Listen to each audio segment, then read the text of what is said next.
بسم اللہ الرحمن الرحیم نحمد و نصلی علی رسولہ الکریم سبحانک اللہم و بحمدک، اے اللہ ہم تیری ہی پاکی بیان کرتے ہیں۔ یہ نماز کے اندر ہم پڑھتے ہیں، اور جب بھی ہم نماز کی نیت باندھتے اس کے بعد کیا کہتے ہیں؟ اے اللہ ہم تیری ہی پاکی بیان کرتے ہیں۔ نمبر 2، سنت۔ کل نماز میں قیام کی سنتوں سے ایک سنت قبلہ رو سیدھے کھڑے ہونا اور سر کو نہ جھکانا بتائی گئی تھی، اور دوسری سنت یہ ہے کہ پیروں کی انگلیاں بھی قبلہ رو رکھنا اور چاروں انگلی کا فاصلہ رکھنا مستحب ہے، یعنی پاؤں کے درمیان 4 انگلی کا فاصلہ رکھنا یہ مستحب عمل ہے۔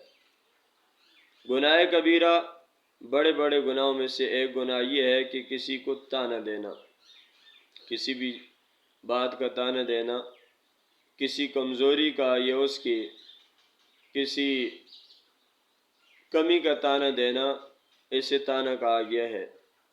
اور گناہ کے نقصانات میں سے دنیا کا ایک نقصان یہ ہے کہ رزق انسان کے اوپر کم کر دیا جاتا ہے، یعنی رزق کی برکت جو ہے وہ جاتی رہتی ہے۔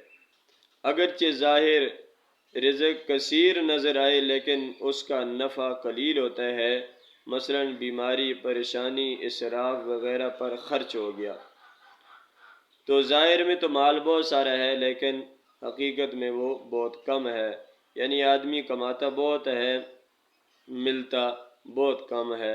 اور اسی طریقے سے بہت سارے مال وہ حاصل کرتا ہے لیکن پھر بھی اس کی جو ضروریات زندگی ہے وہ پوری نہیں ہوتی ہے۔ اطاعت اور عبادات کے فائدے یہ ہیں کہ دنیا کا فائدہ تو یہ ہے کہ طرح طرح کی برکتیں آسمان سے نازل ہوتی ہیں، اور آخرت میں وہ اللہ تعالیٰ کے اطاعت والے بندوں میں اور اللہ تعالیٰ کے فرمانبردار بندوں کے اندر اسے شامل کیا جائے گا۔